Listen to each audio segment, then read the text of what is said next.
sleep. Gotta build, there's a ground that needs to be filled, and all I wanna do is build. From the Dead Workers Party, a podcast about all things Minecraft. Enjoy your stay in the Shaft. The Shaft, episode 82, recorded on May 15th, 2012.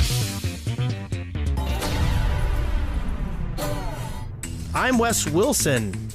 And I'm Eric Fullerton. Something's wrong. There's something dreadfully wrong here. Yeah, it's the lack of Brent Copeland. Yeah. But we do have Daniel Kaplan from Mojang.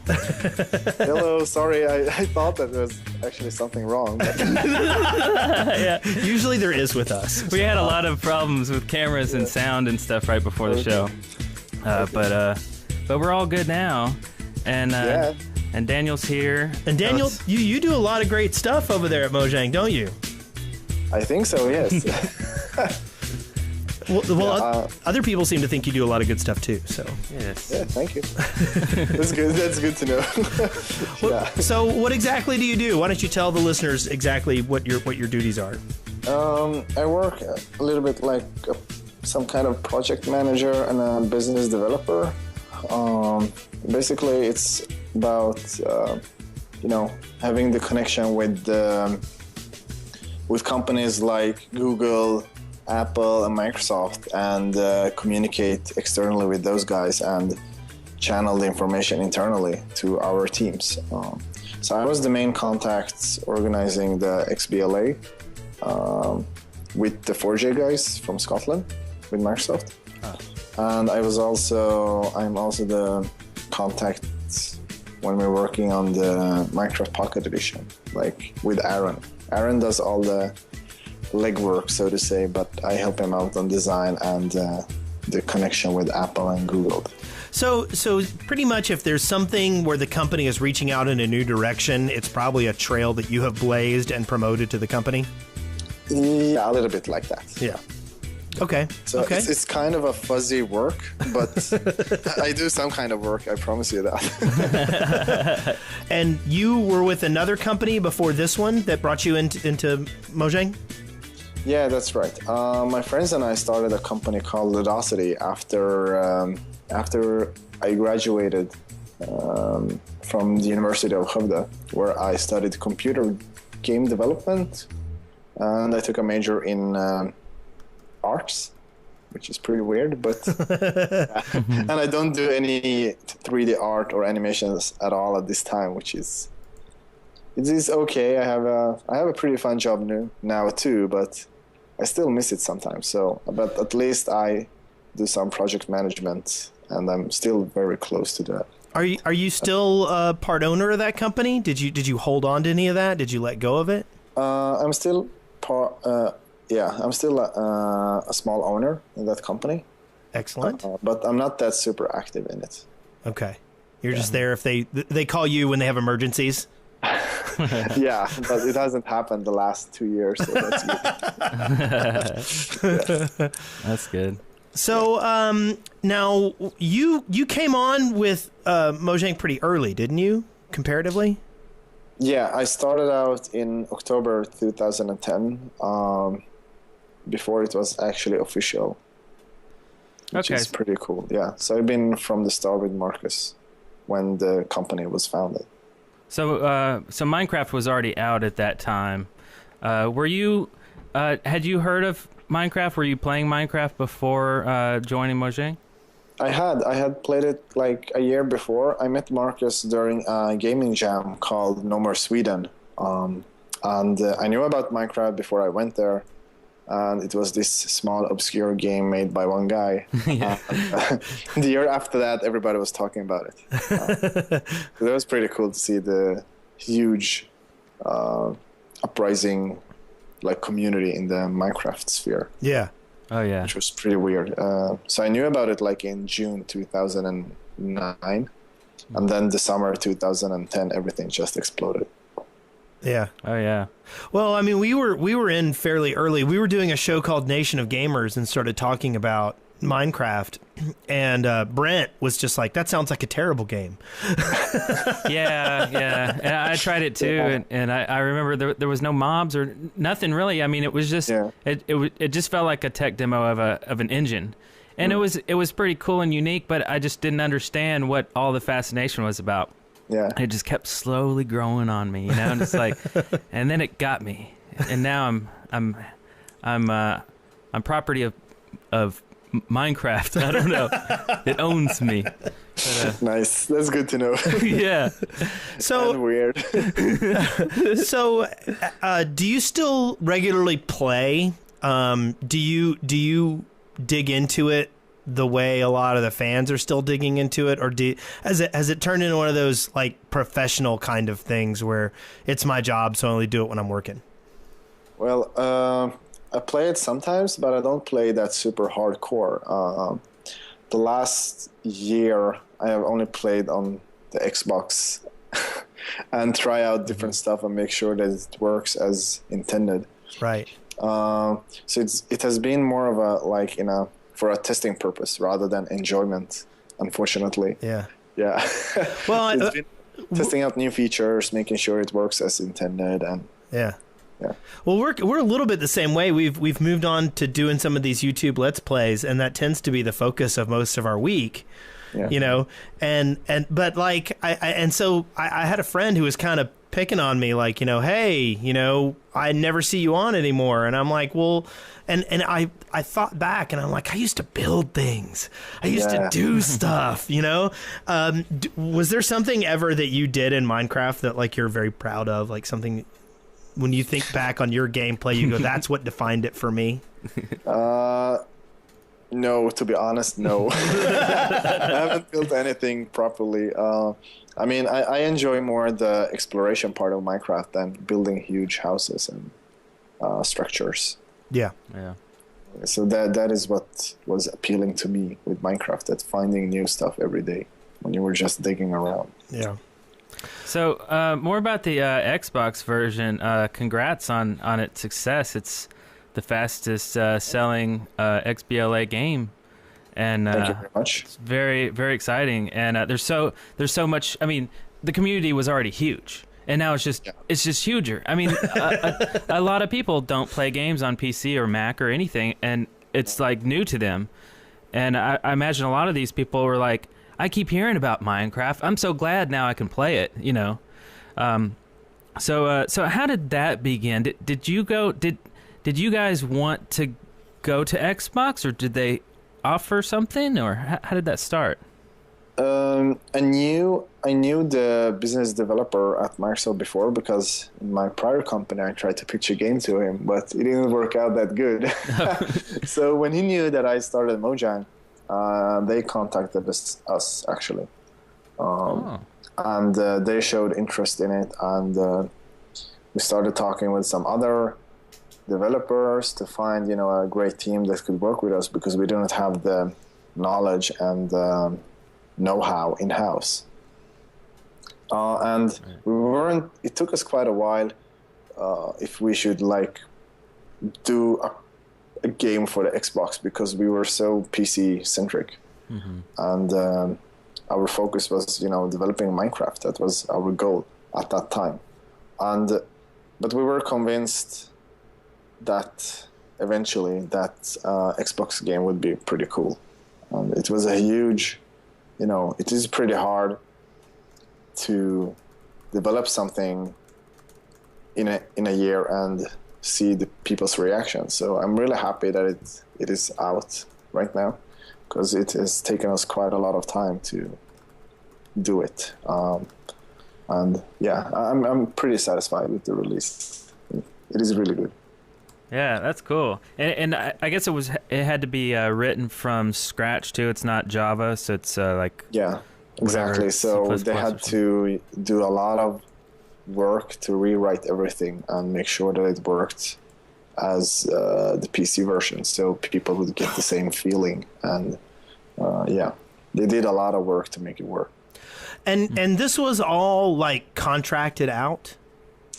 Yeah, exactly. It was contracted out to a studio called 4J, and I was the one heading the project from us with their lead developer called Patty Burns, a great programmer. So I was very confident in working with those guys because they were recommended by Microsoft, and Microsoft had made a couple of projects with them. They were the ones ported what was it called now? Perfect Dark from Xbox, from the Nintendo 64 to the Xbox. Oh. How do they like? Is there anything strange that ends up happening when you subcontract out? Like, are there any Easter eggs in there that are from the company? Like, you know what I mean? It seems kind of strange to take your hands off of something that you own and say you do it. Yeah, exactly. It may feel strange, but I was, heading over it all the time. So we had meetings every now and then and almost every day, basically. So we were talking a lot with each other to make sure that it happened in a way that we were satisfied in. So I think that is, like, you can't just outsource stuff and think that it will be great. I think that you have to, it's still your brand and you have to protect it and make the best of it. Yeah. You mean, so like if there is a Easter egg, you haven't found it yet, right? Exactly. I don't know if they put in some Easter eggs. I really don't know. See. So are we ever going to see Minecraft on PS3 or Wii, or is that exclusive to Xbox? Yeah, it's exclusive to Xbox. Okay. Yeah. Do we want to go into our sponsors real quick, and then we can ask some more questions in a second? You know what? Since it's dinner time for Daniel, let's just do all of our Daniel stuff here, and then we'll just finish the show. Okay. Without him. Okay, no problem. How about that? Okay, we can do that. Condensed Daniel Kaplan right here, right now. Nice. So, what is the craziest? I'm just going to throw a crazy question out there. What is the craziest thing that's happened in the office since you've worked there? And we see a lot of crazy stuff. We hear about stuff. We see live streams. But what would you think, or just one of the craziest things that has happened? I think the craziest things that have happened is that when we ate lunch with the CEO of EA in our office, we ordered some takeaway food and sat down and just talked. And yeah, that was pretty weird and cool at the same time. I mean, EA is a super huge company, and I felt quite honored to, that they took their time to actually be there. Yeah. Oh, yeah. And that was kind of pretty cool. And also, you maybe know Sean Parker. Sean Parker. Wait. Or I think it's his name, right? Justin Timberlake in Network. What was it called? The Social Network. Oh, yeah. Wow. I think it's Sean Parker, right? Yeah. He was at our office too. Wow. He curses a lot, yeah. Wow. So, crazy. So when at the same time, like, I'm sure that it was very you were honored to meet the CEO of EA, but at the same time, I mean, I bet that he dreams his company could print money the way that yours has. Did you see that kind of, like, I mean, I'm sure that he was looking back at you guys with the same kind of admiration for being able to tap into something so core and make it happen. Did he comment on that at all? Yeah, I mean, they were super, what is it called? Excited about our business and see how efficient we were with the resources we had. I mean, we are like 16, 17 people in office. And at that time, we were only like 10. Yeah. So I think that maybe they learned something. I don't know. But I think they were pretty impressed by the stuff that we managed to do with such small resources. Do you think that there's something that these big companies can take away from this experience? Or do you think that your success is more of a indie studio passionate kind of thing that is only going to be reproduced with smaller numbers of people involved? I think it's pretty hard for a company like EA to do something that Marcus did because they have such a huge legacy of, bringing huge games to the table and a much more polished experience. I mean, if EA would release a game like Minecraft in the alpha stages, they would get like tons of hate mail, I would assume. Because it's so buggy, it doesn't work. What is this? Super low res and weird. Yeah. But we are trying, we're still a bunch of guys that have great fun in the office. And I think that a lot of R&D is the key to success. Like, just release games. I mean, it's just games. Who cares? Yeah. You don't need to be that serious to do a game. Yeah. And I'm not. I mean, I think it's pretty cool, with Battlefield 3 and all that, like a super huge release. But it's a bit scary when you have put in like hundreds of millions of dollars in a game and then you don't know how it will end. Yeah. After release. So it's a bit scary to me. Yeah. Yeah, it all seems a bit organic how these things happen, and that would be horrible. Yeah. Has there been any big deals or big collaborations with other companies or something that didn't quite work out that you could talk about? Yeah, I mean, we made socks with Happy Socks. Oh yeah. They sold out pretty fast in Europe, but people didn't seem to like them in the US. Oh, really? Yeah, but we sold out there eventually too, but it took some extra time. I guess it's people, seeing that you could buy like 10 pairs of socks for $10 at Walmart or something like that, and then you see these super branded designer socks for $30, and that seems to be pretty hard for them. And it was only 3 pairs, but I thought it was a pretty cool product. Yeah. But I guess you're not that into socks fashion. I don't know. Socks. Yeah, Something makes like you that. wonder. Huh. Interesting. Well, we are a bit of a fast food culture. We tend to like certain things that are expensive and then everything else to be super cheap. Yeah, I guess. I still... That is like, I mean, it still went good, that deal, but that was the only one that didn't really take off in the US compared to the other stuff. Now, I did an interview with Luke Peterschmidt of Fun to 11, who was doing the Dicecraft game, and he said you guys are working with another company to put out a board game for Minecraft. What do you have any information you can share on that? I really don't know, to be honest. Okay. I know that I remember the Dicecraft game, but we weren't super sure about, creating a tabletop game of Minecraft. It Right. seems weird, and even though socks are pretty weird, but it's something fiction.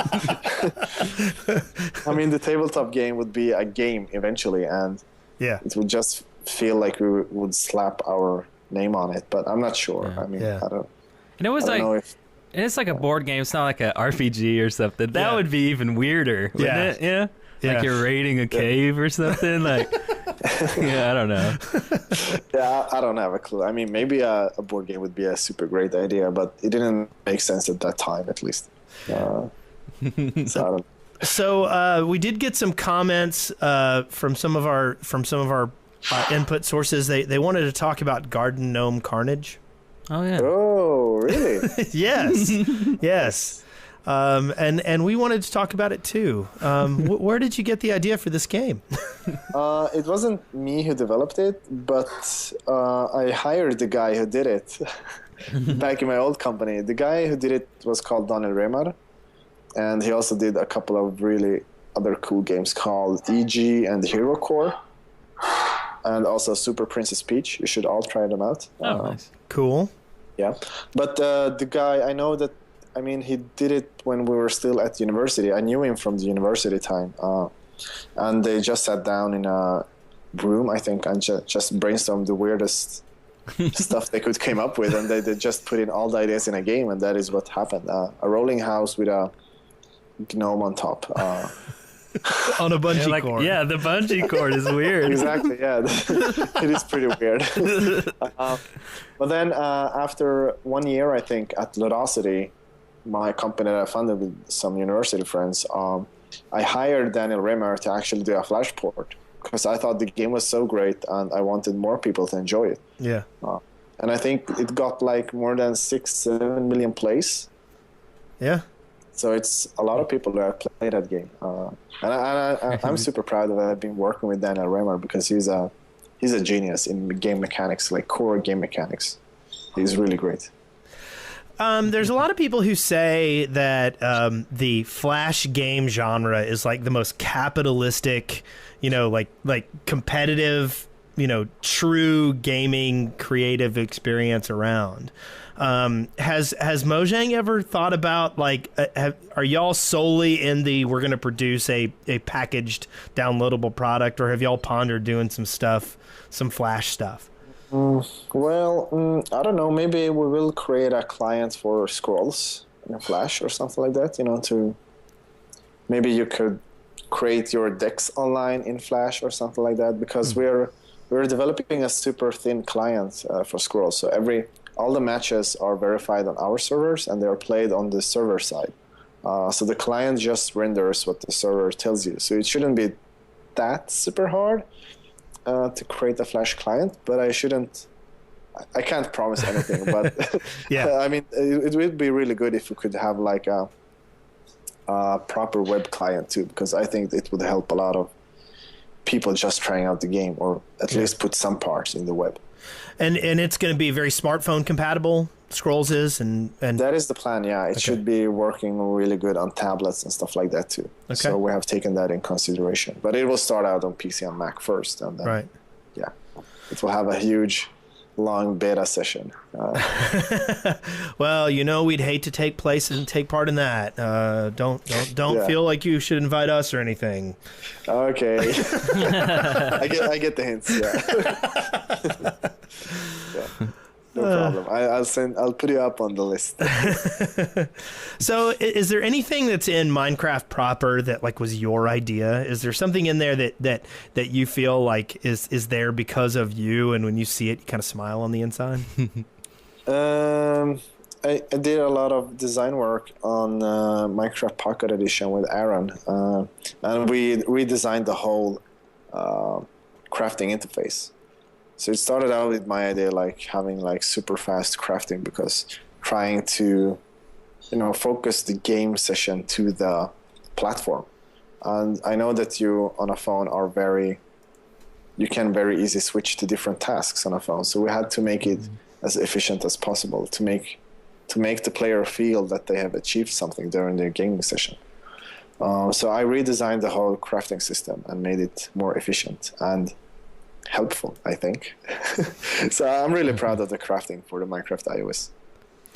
What were some of the difficulties? I know that a lot of Minecraft players were saying, I can't get the Pocket Edition because it doesn't feel as organic as the PC version. What were some of the hurdles you guys faced there in trying to create that? I think that we have to create the best experience for the platform, and somewhat take in consideration the legacy of the already Minecraft fans. I don't know if it's so fun to do the same thing like over and over again. So we try to create something different, and something that is solid for the platform. We could just replicate Minecraft for PC, but it wouldn't work out really good, I think. That is why we started to examine like redesigning the whole crafting user interface, and you really don't have like a web browser next to you when you're playing there either, and it would be really annoying to tab in and tab out of the app that you're working on or is busy with. So that is one of the reasons that I felt that we should definitely redesign this to make this as a solid experience as possible. But of course, we got some backfire on it. But as a whole, all the users seems to be very happy with the new crafting. Cool. Is there something that you still want to add to the game itself? In Pocket Edition? In general, I guess in the brand. In Minecraft, I would definitely want to make that people could play multiplayer much more easier, and that is something that we're working on right now. So I had it as a goal when I started at Mojang to actually make sure that people could start a multiplayer server much more easier. But it has taken some time and is a bit of a boring work for the developers, but I think it's the best for the community. Oh yeah.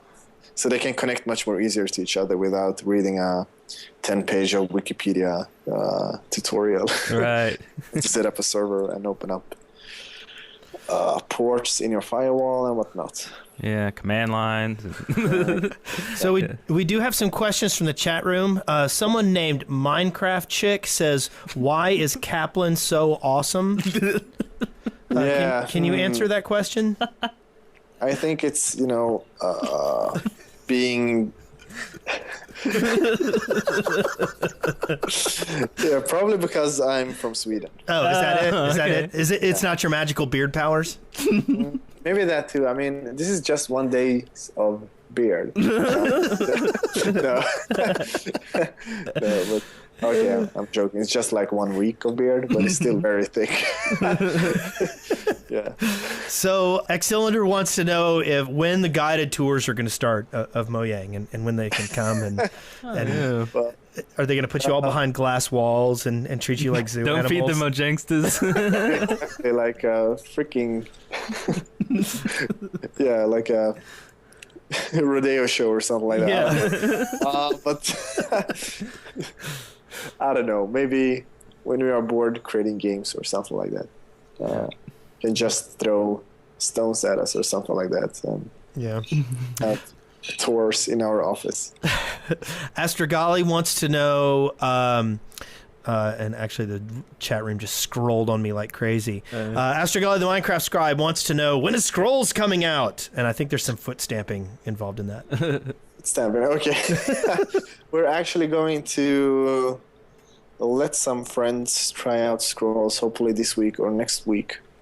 So we're going to do a really early, super small alpha, just to make sure that servers are able to handle like external IP numbers and players, and that they understand the gaming rules and systems. I mean, we have had testers in-house, but it's quite different when you're sending out the game to people outside of the office and they don't have super control of what they're doing.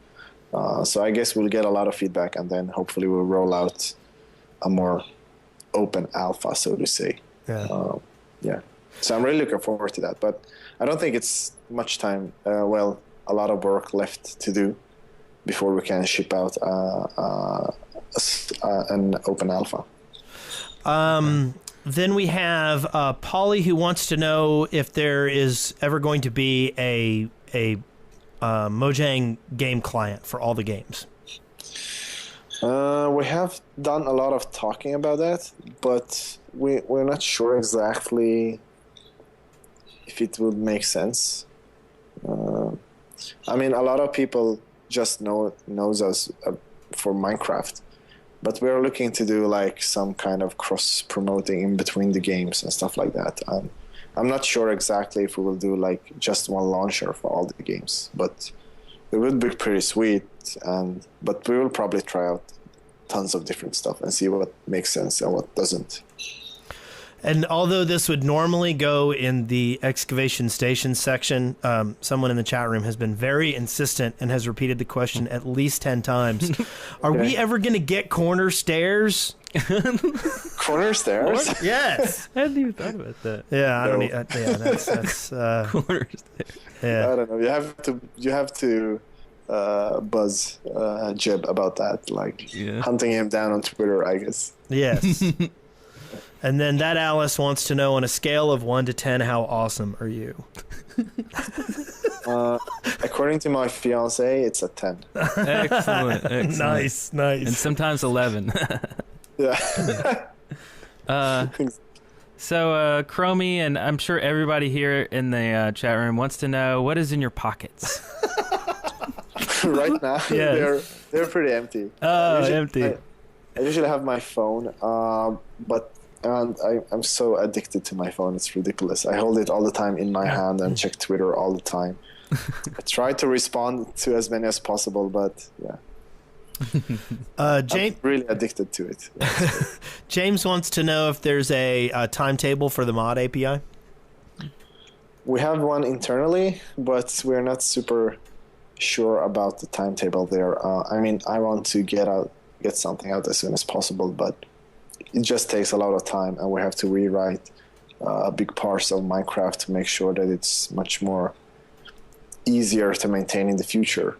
And that is what we're working on right now, like rewriting parts of Minecraft to make sure that it's much more easier to use an API on our core code, so to say. So you brought in the Bucket team. Are they jerks? Do you hate them all? They're jerks. No, they're a great bunch of guys. But it's pretty hard working in different time zones and all. Yeah. But it works. It works okay. Cool. So is there any like dirt you want to spread on your fellow coworkers so that they have to come on the show and debunk what you have said about them? Yeah, that guy Tobias Molstam is just a pain in the ass. He was rowdy. I can't. He's the cockiest guy in the office. I know. And oh Lord, the curse words were flying. He was a foul-mouthed fiend on the show. Yeah, he's a madman. I just got a bunch of new hits for that episode, by the way. Did you catch that? That's good. Someone else in the chat room was wondering if there's any particular like adventure maps or mods or anything that appeal to you, something that caught your eye as you thought was a really creative use of your creation. I'm a huge fan of Zelda. And I have to say, I've only watched it on YouTube. I haven't played them myself, but I've seen a couple of Zelda adventure maps, and they look pretty cool. So I would say the Zelda maps. Yeah. I haven't played them myself, unfortunately, because I'm just sitting in the office and testing a lot of different stuff. So not so much time to just play. So you say you were an explorer when you played the game. Is there anything like from the generator, the landscape generator that you've really thought was the best addition considered? Definitely the cave system. I mean, that is pretty rad. And also, when we changed the the biomes to be much more bigger, it felt that you become a much more smaller guy in a huger world. And I just like, sailing around in the boat and just looking in the landscape and find different kind of weird shapes that the generator has created. That's always a fun thing with me as well. I mean, like when you find that mountain range that has the cool, like you've got a good natural bridge that you can fly through, and then I don't know. Yeah, I'm with you on that. Yeah. So do we want to move on a little bit now? Daniel, we'd love to have you for the rest of the show, but it is dinner time, and if you need to go, you're welcome to it, and we will continue to cover our things. But of course, we'd love to have you around for the rest of the show, but it's up to you. Unfortunately, I have to run. Okay. My fiance is waiting. Yeah. Well, be sure to thank your fiance for your kindness, and I will.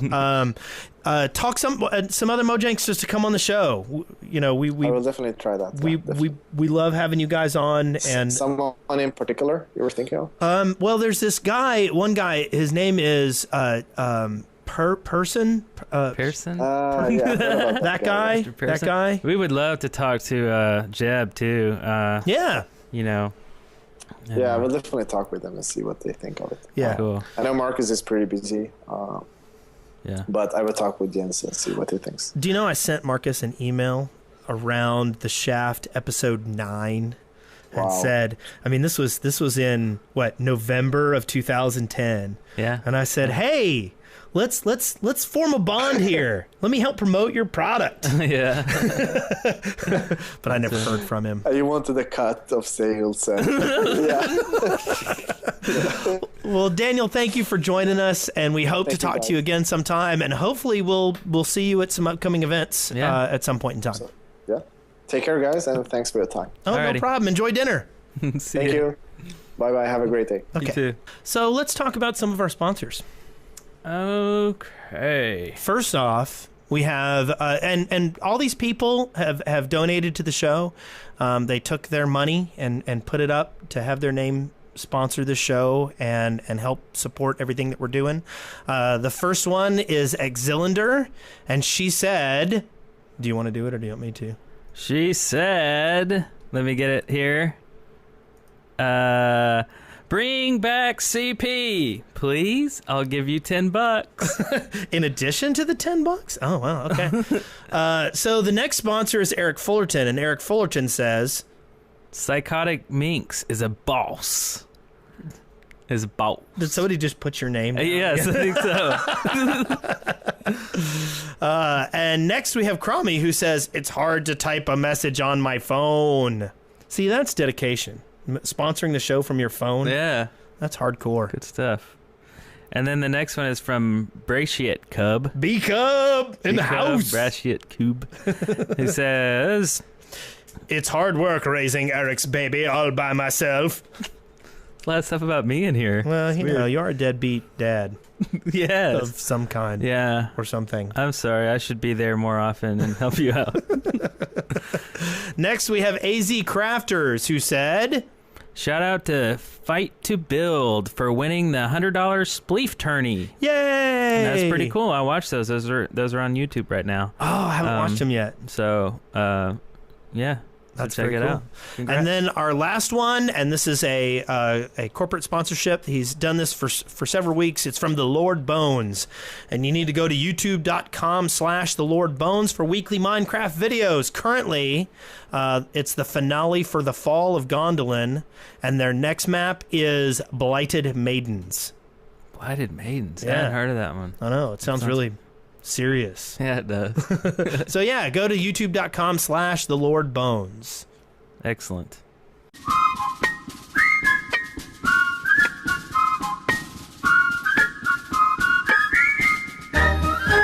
Our journey. Our journey.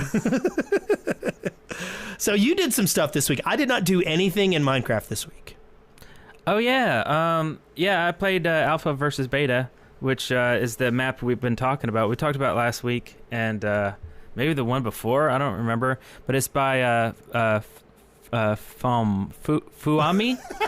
Fuami. I don't think... Is it Falme? I think it's Falme. Is it Falme? Yeah. I think so. Sorry about that. Yeah. But anyway. Fuego. Yes. It's from Fuego. But yeah, it was it's a Falme. Falme? Anyway. Great map. It's basically like Arathi Basin if you play WoW, but it's tower based, and you flip a switch and you stand on a little pressure plate, and you wait for the tower to become your color. So, you know, it's like red versus blue. So you take over these towers and you stand there long enough and it turns blue. And then on the side of the mountain, because you're in a little battleground area, on the side of the mountains you can see visibly like a little map. And it has a map of the area, and then it has red dots or blue dots depending on what towers have been captured. Oh, wow. It's really crazy. I mean, it's really well done. And there's a scoreboard as well, so you can see when it's counting up. Basically, it counts, from what I understand, it counts up depending on how many of your towers are being captured. So blue and red both have a point value, just like the actual Arathi Basin game. And it's really impressive. So there's some huge redstone computer under the whole thing? Yes, definitely. That's awesome. And you can choose a class, too. There's a lot of classes. There's healers. There's ranged. There's a tank, like a warrior class. Wow. There's all these classes, and you're basically in a spawn area. So you when you spawn, you go and create your class. Yeah. And then you right-click the sign, which puts a wool block on your head, depending on what color you are. So I'm running around. Everybody, is running around with a wool block on their head, which is great because you can tell who's on whose side, Anyway, a lot of fun, really cool. There was a couple matches this week, I think. I missed them all except for one Friday night. And it was good. Well, I was going to come and join, but this weekend we had the pre-POC meeting, that I had to go down to. For those who don't know, POC is Play on Con. It's a big convention I throw down in Birmingham in the summertime. This year, And you guys need to go. yes, Because it's awesome. it's going to be the last week of July, the last weekend of July, the 27th through the 31st, I believe. I'll be down there during my birthday. And we're trying to get a lot of the Minecraft people to go. I know Joe Hills will be there. Wolf 21's talking about going. We're trying to get Paul Soares down. We're trying to get Bitburner there. So we're going to have a lot of Minecraft stuff going on. But we had a little pre-meeting at the hotel this weekend to, just talk about things that are going on. And that kind of took me out of pocket. I also got invited once again to play Dwarves versus Zombies, but wasn't able to join in on that. So, oh, yeah. Dwarfs. Yeah, Dwarfs. And then, of course, last night was the Diablo release. And that is the giant black hole of gaming for this month. Oh, man. Yeah. And we don't want to turn this into a Diablo podcast, but we kind of do. No, it was, the launch happened, so I couldn't log in because all the servers were hammered. And there was jokes about Error 37 and among all of the other error messages. I was writing haiku last night while I was waiting to get in. Excellent haiku. It was one of these things where it's like, should I read some of my... Yes, they are quite beautiful. I'll read some of my gorgeous Diablo queuing haiku. Okay. So I gotta Diablo as life, the errors betray your fail. I click like a god. Your fail. If I say I'm in, will you hate me for my luck or my handsome? Nice. Or my handsome face, pardon me. Some waits can be fun. Queues are often quite happy, but this one is crap. Yeah.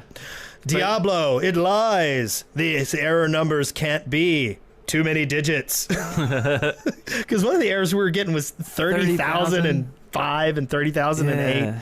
So, anyway... if you want to read some terrible haikus about Diablo, you can go to my Twitter feed at Wes Wilson.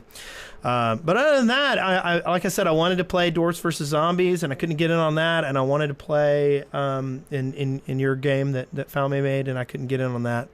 Yeah. So other than that, There'll be some more. Yep. And we all get on Ventrilo. We have a channel for red and channel for blue, so there's no crosstalk, and it's really cool. Cool. So. One thing that I kind of wish that there was is some sort of way of sniping. I mean, it's not like you snipe in World of Warcraft when you're playing these kind of games, but for some reason, the landscape just makes me want to just pull a sniper rifle out and snipe somebody. I don't know why. AK Spartan Killer's in the chat room. Hey, AK Spartan Killer, you should come to Play on Con. Yeah. So I guess that was Journeys, and we'll move it along to this one. You're even introducing the bumpers when you don't have to click them. That's terrible. I know. From the Minecraft Daily, news and updates. All right. Happy birthday, Hey. Minecraft! Yeah. Turned 3 years old. Yep. On May 13th, 2009, Notch linked a video of his cave game tech demo, and the rest was history. Since then, 5.9 million copies of Minecraft have been sold, and Notch has handed over the reins to Jeb and was never heard from again. Nice. Winky. There's a winky from Astragali on that one. Winky face. Wink. So yeah, happy birthday, Minecraft. That's amazing. Yeah. We're very proud to have been involved for at least 2.5 years of that. Man. Of that 3. Time's flying. I know. I think. It's been quite a while. Yeah. Either we've had a lot of fun over these last 2.5 years, or we're just old and time goes fast in general. We're easily entertained by almost anything. Pretty much.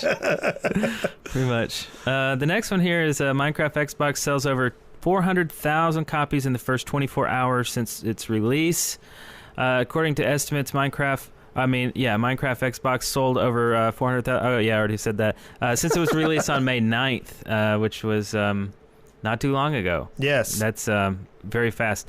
And, of course, this does make it the fastest-selling XBLA game ever. And you could tell Daniel was very happy about that. Yeah. And so is everyone else. Additionally, the XBLA version has sold over 1 million copies. That's crazy talk. So it's just growing and growing. You know, I mean, there's a lot of PC gamers that are not switching, but, you know, just getting it in addition. Say, Chimney Swift, and a lot of people we've had on the show, a lot of big YouTubers and stuff, they're just doing version, you know, some recordings and Let's Plays of the Xbox version as well. Of course, there's a lot of people that are newcomers to it, but you know, we haven't actually done. I don't know if we actually will do an Xbox, LP or anything like that, because, I mean, are there any adventure maps or anything? I don't see it as being something that we would necessarily branch into. Yeah. I mean, to me, it's the PC version is still the pinnacle. Yeah. You know, and it's like the Pentacle. Well, pinnacle. The Pentacle. No, not pentacle. The pinnacle, okay. as in the peak, like the pinnacle of Everest. Oh. Like the Let's Play map. You should like go. the peak of Mount Galel. Yes, Mount Galel, the temple of peak pinnacle. I don't know. So, but yeah, I don't know. It seems like, you know. I think it's more like it's accessibility too, right? Yeah. I mean, it's not like, okay, say you know, I play just for an example, I don't know, what's the new game? Diablo 3. Okay, yeah. So like I'm having a great time with Diablo 3 on the PC, and they start making it for Mac, and I know they probably already do, but then I want to check it out, so I check it out on the Mac, and I'm like, cool, you know, it's slightly different, and you know, and it's like, well, it was on 2 platforms for accessibility. Yeah. I understand that the Xbox Live version is actually quite a bit different from the PC version, but it's also in a sense that it's a previous version. It's like an old, you know, like beta 1.8 or something like that version of the PC. Also, the interface is rearranged. The buttons are rearranged. So it is quite a bit different. So I could see going over there out of curiosity, but there's no sense in us to just, you know, put down our mouse and keyboard and just go over to the Xbox. I mean, you know, I think it's going to appeal a lot to the Xbox fans, but people who are PC gamers are still going to be satisfied with. Yeah. So, the next one is so the world. This basically says Minecraft for Xbox has much smaller worlds than the PC. There's a video out that shows it's possible to walk from the center to the edge of the world in about 3 minutes. See, that's another thing. But anyway, I'll link the video in the show notes. Kind of interesting stuff. I mean, I can imagine it's very difficult to communicate all that information between Xbox stuff. So, got a new snapshot. New snapshot. More farming. Yep. Got cocoa beans in the jungle. That's right. We had a caller on the Tobias show. Yep. When we had Tobias Smallstem. Yep. And somebody really wanted cocoa beans. Yep. So, Jens and gang, they were all listening to our show live, having a great time. So old Jeb, he just kind of reached over and coded it up real quick during the show. And gave you what you want. So you know that if you call into the show and you want to feature, it may or may not actually. No, I'm lying. I don't know why you did that. Actually, that's kind of weird. But it looks cool. I mean, you can see them kind of hanging down from trees and stuff. I think it's cool. Yeah. And let's see here. Oh, and Astrogali's pointing out that it's not that cocoa beans were added; it's that cocoa plants have been added. Oh, right. There's new foliage. Are you talking about the things that dangle down from the trees? I mean, I've seen them.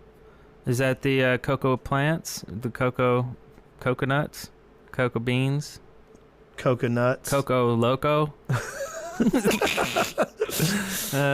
Anyway. Yes, he says, those dangly things. Okay.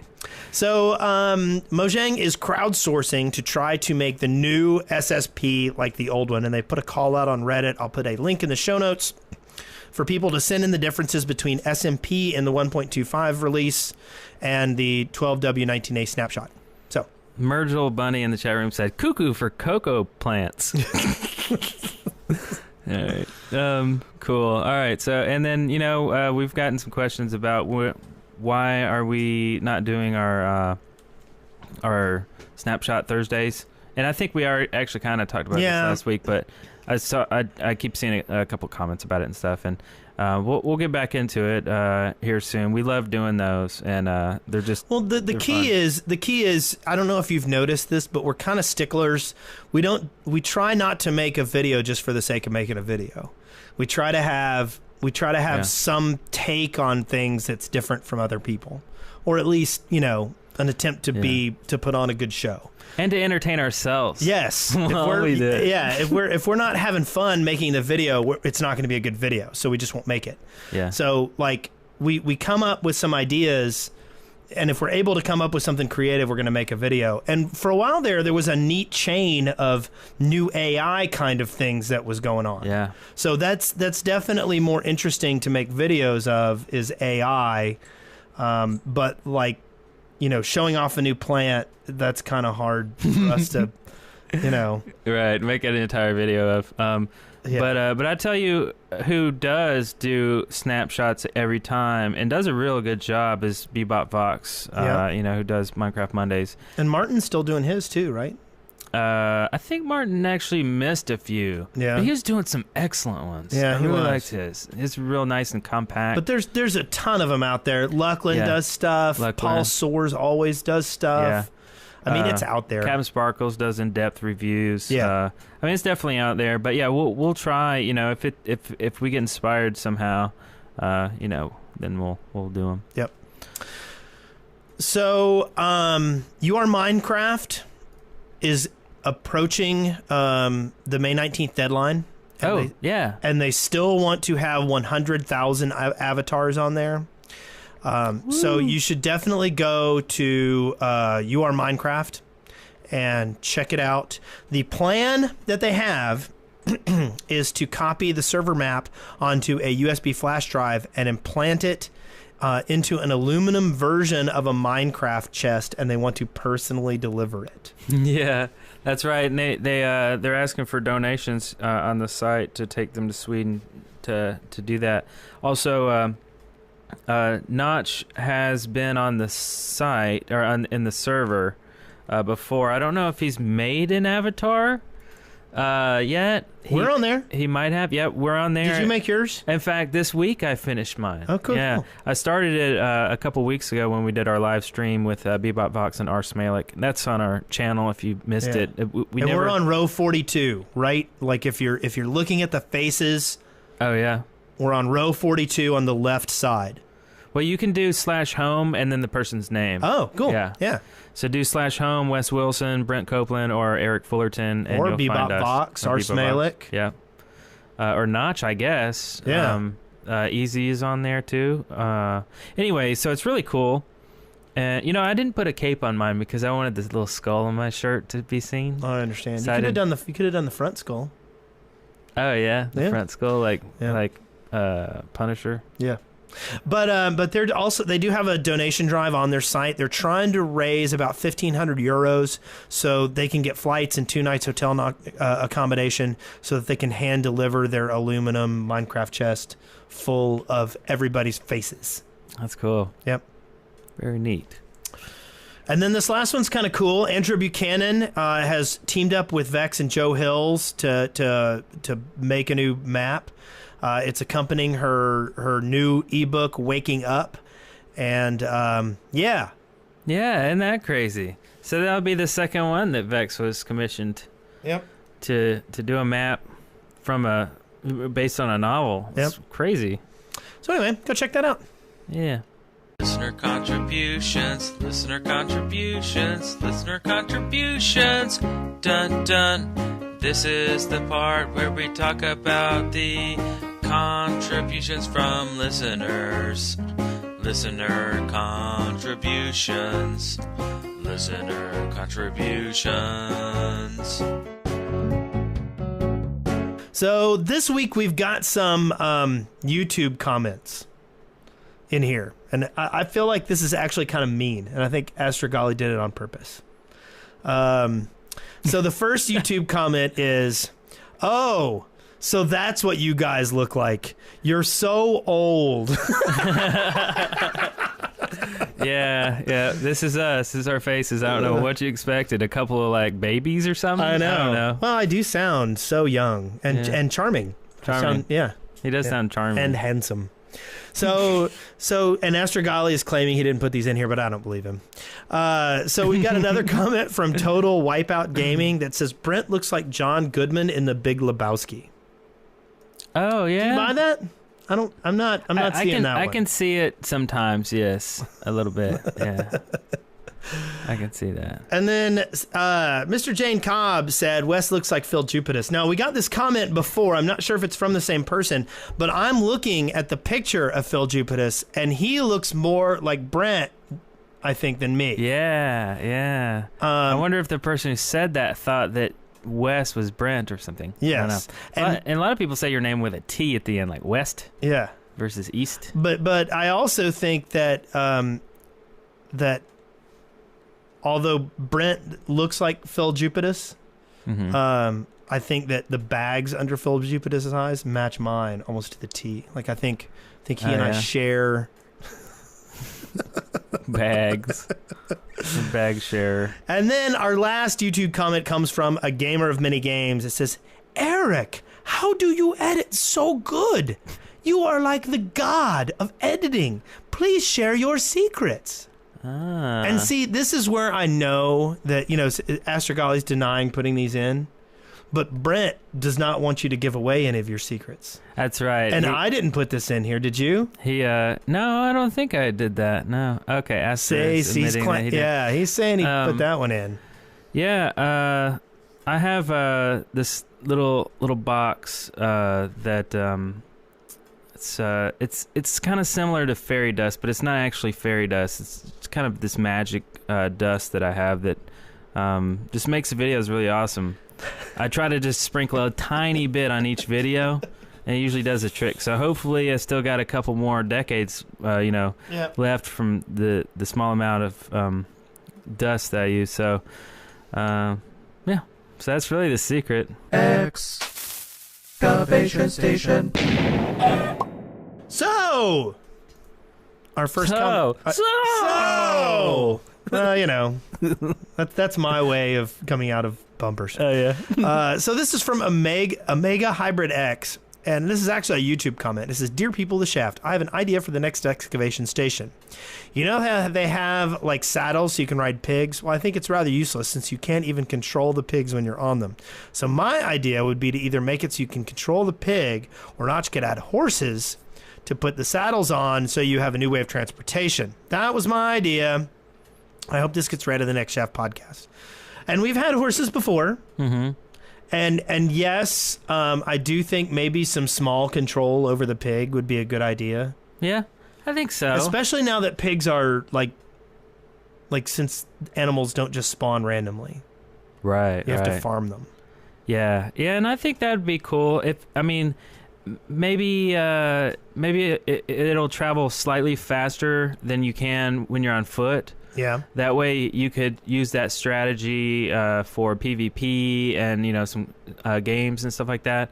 And saddles are hard enough to find in the actual survival game that I think that perk would be justified. And so I just don't understand why that would be such a big deal. And Scotty said pig training. So yeah, maybe some way to train the pig too. Yeah. Maybe it's uncontrollable until do you my train bidding, it. pig. Yeah. So I don't know. I think it's cool. I think that's totally awesome. Next one is Jungle Ruins. Do you want to cover this one? Jungle Ruins, submitted by Mad Mag 101. Aztec or Mayan style ruins that generate in jungle biomes, made of a new type of block which looks like stone bricks but more orange. And Possibly guarded by jaguars and monkeys. yeah, I'm seeing Temple Run written all over this. Oh, yeah. But what would be also cool is, you can run into like old mine shafts and things like that. What if these Aztec ruins had, like, I don't know, 15, 20 styles of traps that sometimes randomly appeared in them? Oh. How cool would that be? That would be cool. So you go in there, and sometimes sometimes, like, you put a torch down somewhere and the light does the trigger thing and it makes the roof fall on your head. Oh, yeah. Nice. How cool would that be? Yeah, I like that. Hester Golly says the downside of the orange blocks is they turn your fingers orange when you mine them. Oh, like Cheetos? Yes, Nice. exactly like Cheetos. Excellent. But yeah, I think it would be cool. Traps, Aztec ruins, pyramids, human Traps. sacrifice, Yeah. Quetzalcoatl. Mm-hmm. Malaria. Next, we have sand and gravel hardening. So this would be a craftable splash potion that will harden gravel or sand so that it isn't affected by gravity. And this would be good for working in the desert. And we kind of talked a little bit about this, having the idea of sticky stuff. So, Mhm. That's true. Yeah. I don't know. Some Maybe. good ideas there. I kind of like it. Yeah. Let's see. More realism with silverfish. Oh, and that was submitted by Tomedis. More realism with silverfish submitted by Rotten 4. When a silverfish kills you, it should eat any books in your inventory, much like real silverfish. This will give balance to the addition of writable books. Have you ever had any of your books eaten by silverfish? No. I haven't either. I don't have any books, I guess. Yeah, I've seen a silverfish in my house before, but I've never had them eaten. Oh, maybe silverfish eat ebooks. Maybe they do. You never know. Yeah. Huh. So I don't know.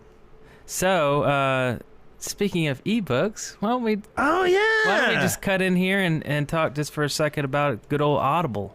Exactly. Huh? Because you need to read as many books on Audible as you can before the silverfish eat them all. Yes. It's too bad Brent's not here. He always has a book or two that he's listening to and that he can suggest. Yeah. But it's great listening to audiobooks when you're driving. And see, I'm driving a lot less these days, so I'm not listening to a whole lot of books. But and people who work out at the gym, take walks, listen to ebooks. There's a ton of audiobooks to listen to. Yeah.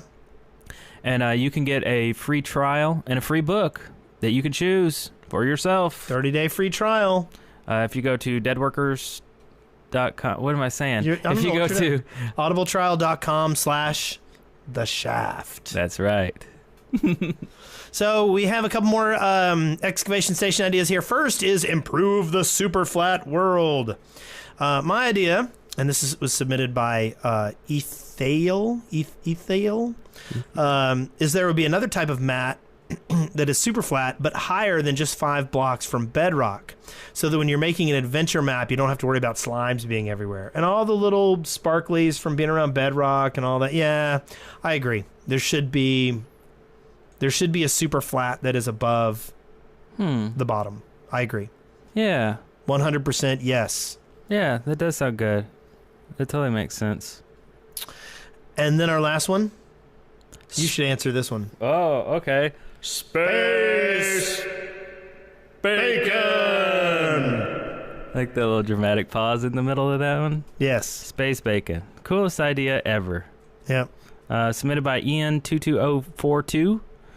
Flying, farting pigs would drop space bacon. This has to be good. Sadly, it would only be a dream. Yes. And you woke up. Sightings. So beautiful. Oh my god. It's so intense. Sightings.